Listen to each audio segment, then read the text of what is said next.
Good evening, it's 8 o'clock. I'm Tony Ndoro live from Johannesburg, and these are your top stories for tonight. Majority of them are black people, and the DA has never had interest of black people at heart. The city of Cape Town is under fire for a law that fines the homeless for sleeping on the streets. Violence in school, vandalizations of schools, bullying in classrooms, limited resources. A worrying state of affairs in South Africa's schools, with acts of intimidation reported weekly, as well as poor resources and infrastructure. They're out in the cold with nothing, but homeless people in Cape Town are being fined merely for sleeping on the streets. The city's received complaints that the destitute are obstructing pavements and contravening bylaws. DA leader Musimaimane has tweeted that this doesn't reflect what the party stands for. He says he's communicating with the Cape Town mayor to look into the matter. According to figures from the Western Cape government, over 4,800 people are homeless in the Greater Cape Town area. 700 of them can be found in the CBD.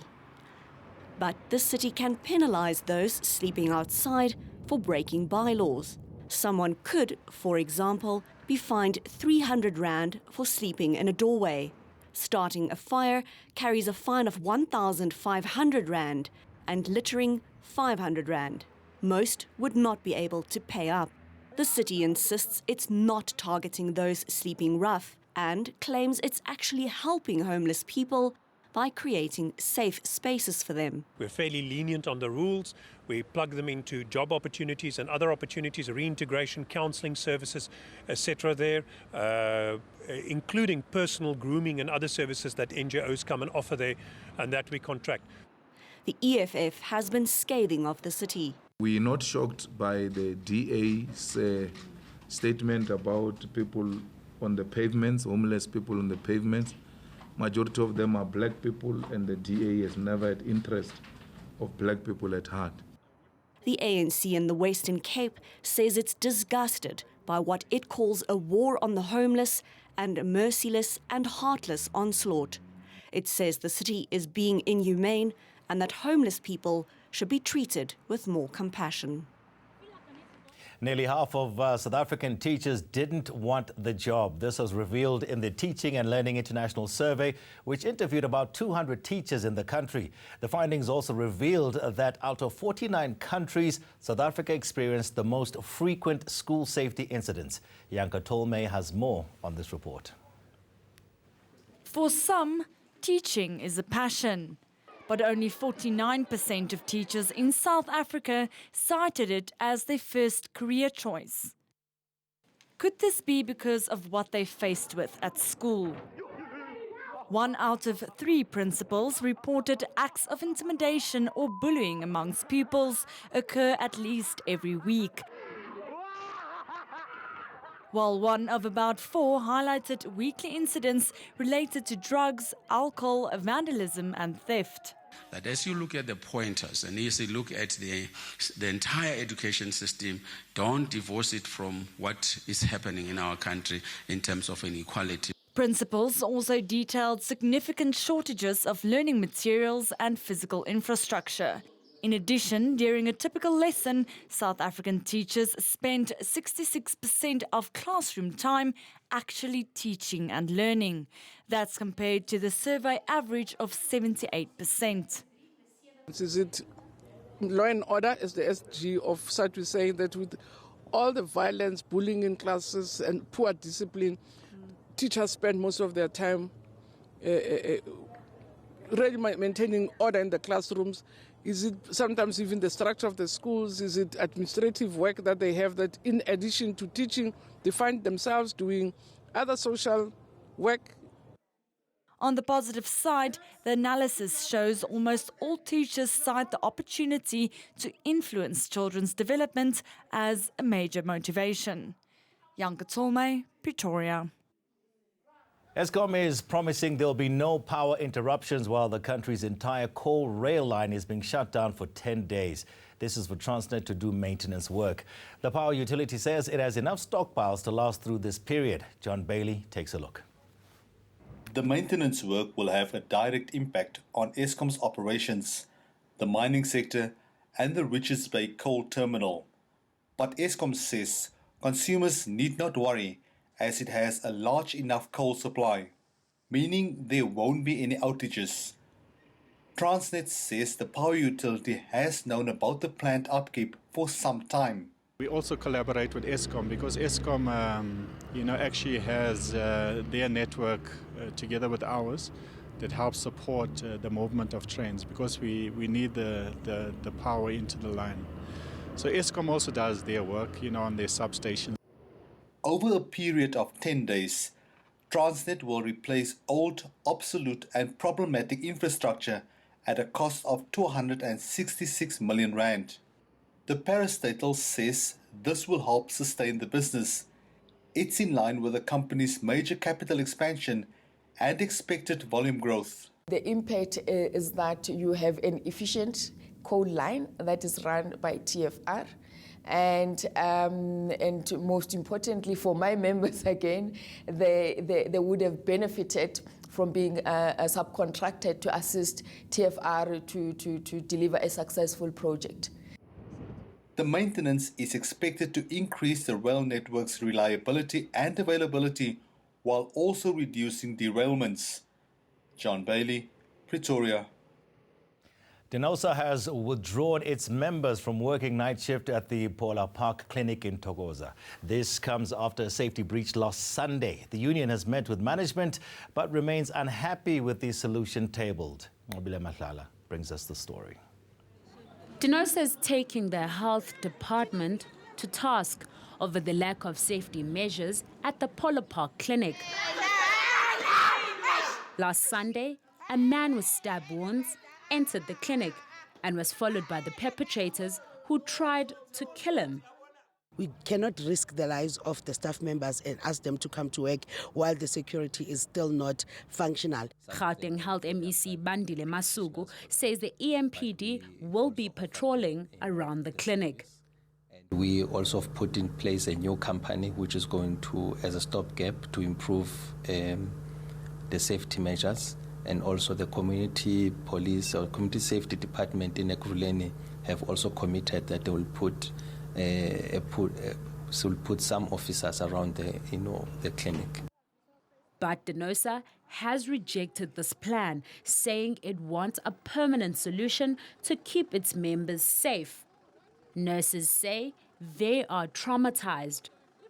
We were busy in the consulting room and there were no securities around during the time to think of things they could have done to us because they were carrying weapons. We were so traumatized we couldn't continue working after the incident. Masuku says they've realized the need to beef up security and are now in conversation with SAPS about finding a permanent solution.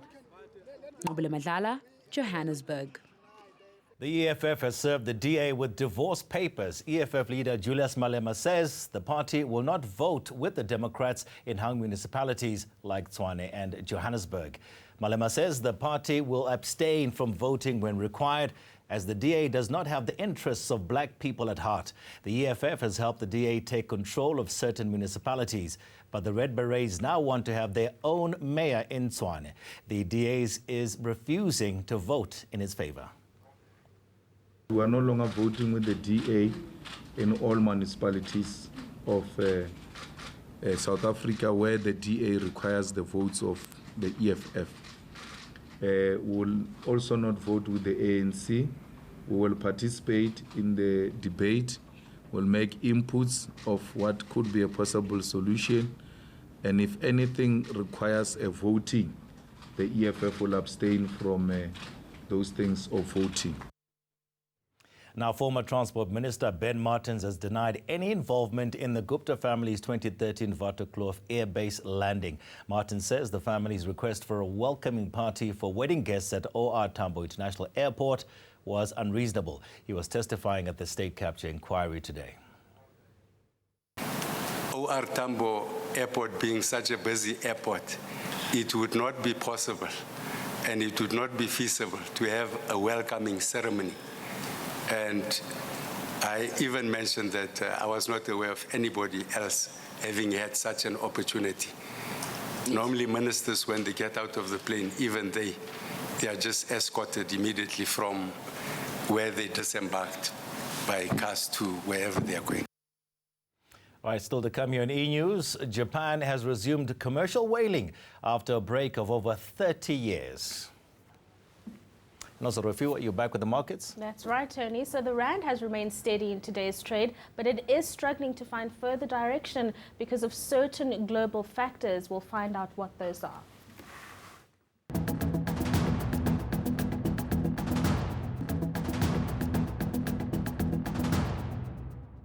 Rofio Madzena joins me now for some business news, and it's key now. So it's illegal for banks to debit customers' accounts, but there's a condition.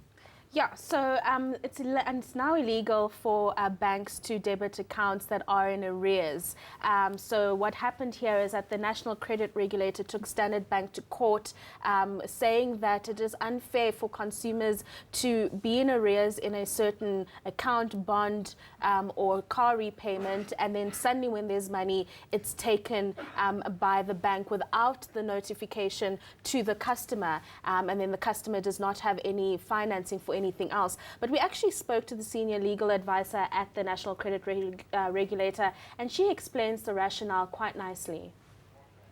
Under the National Credit Act, which is a Consumer Protection Act, the consumers are afforded protection. They can decide, for example, I think a typical example that can demonstrate the abuse that can ensue as a result of credit providers taking the money unilaterally is that if you're a consumer and you got retrenched and you owe a bank money, and a couple of months later there is a retrenchment payout that is paid into your bank account, that bank can take that whole amount if that amount that has been paid into your account is equals to the areas that you owe them, which will leave you in an unfair position.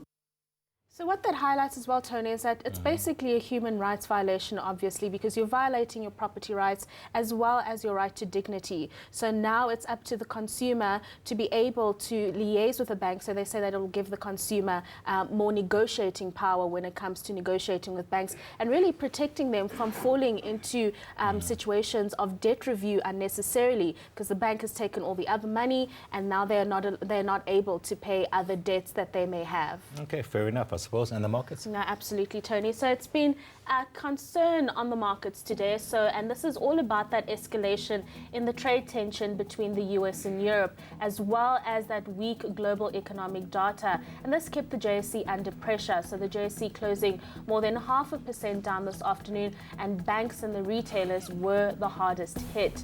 But those global fears do continue to benefit the gold price, so that price is close to a 1.5% high. But Brent crude is at the mercy of those global catalysts. It's remained under pressure, down over 2% in today's trading session. If we take a look at the local unit, the rand remains volatile, but a stronger week so far for the local currency. The volatility mainly being driven by those global growth fears, Tony. All right. Thank you so much, Ms. Madzena, as always. Thank you. All right. Let's look at news from beyond our borders now. Japan has resumed commercial whaling after a break of over 30 years. The move has been met with global condemnation and fears for the fate of whales. A small Japanese fleet has already caught their first whales. Japan has long said few whales species are endangered and announced in December that it was leaving the International Whaling Commission to resume hunting. This year's quota is 207. After the break, we go to Candice, who's standing by at our weather center for your live weather report. We'll see how long it's going to be cold for. And then Egypt opens a 4,000-year-old pyramid for the first time to the public.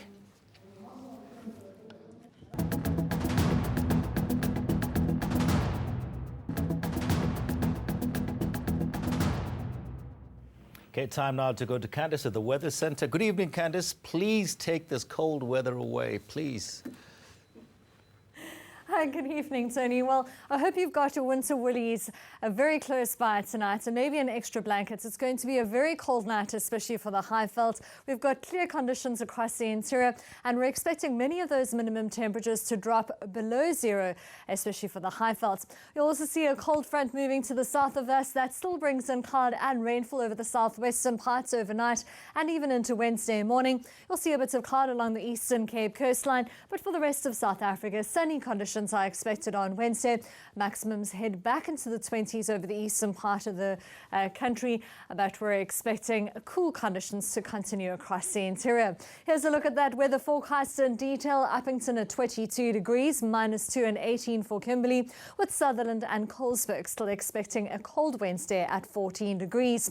A bit of morning rain starts of the day for Cape Town at 17, around 20 as we head towards George, and we might see a little bit of early morning rainfall between Plettenberg Bay and Port Elizabeth. Mostly clear for the rest of the Eastern Cape with a cool to mild afternoon. Fine and dry for KwaZulu-Natal with highs mainly in the low 20s. A bitterly cold start to the day for the Mpumalanga Highveld. Standerton 6 degrees below zero overnight. Skukuza freezing with a high of 29. Sunny and dry as we head towards Limpopo with warm temperatures into the Lowveld and Western Bushveld, with highs into the upper teens and low 20s for Northwest, and quite a few of those minimum temperatures dropping below zero overnight. Very cold for the Free State overnight. Bloemfontein and Bethlehem at -3 with a high of 17, with a freezing start of the day for Johannesburg. A few degrees warmer into the afternoon though, 18 for Johannesburg, 20 for Pretoria. On Thursday we're expecting a bit of rain again for Cape Town, fine and dry for the rest of South Africa, and on Friday we'll see another cold front bringing wet and cold weather in the south with a warm day for the Lowveld. That's all from the Weather Centre. Stay warm tonight. All right, thank you so much, Candice. Thanks for the advice as well. All right, that's Candice McKechnie from our Weather Centre. Let's go somewhere a little bit warmer. Egypt's 4,000-year-old Lahoun Pyramid has opened its doors to the public for the very first time. It displays a network of passageways and an ancient burial chamber. Archaeologists spent around a year clearing out the pyramid, which had been covered in rocks and debris since its discovery in the 19th century. Located in Fayum, it's believed to be built by the 12th dynasty pharaoh Senusret II. Egyptian officials have decided to open the pyramid to the public to boost tourism. Okay, let's recap your top stories for this evening now. Majority of them are black people, and the DA has never had interest of black people at heart. The city of Cape Town is under fire for a law that fines the homeless for sleeping on the street. Violence in school, vandalizations of schools, bullying in classrooms, limited resources. A worrying state of affairs in South Africa's schools, with acts of intimidation reported weekly, as well as poor resources and infrastructure. And despite Transnet's entire coal transporting rail network being shut down for over a week, Eskom is promising to keep the lights on during this period. That's it for your news on Tuesday evening. Thank you so much for watching. Good night.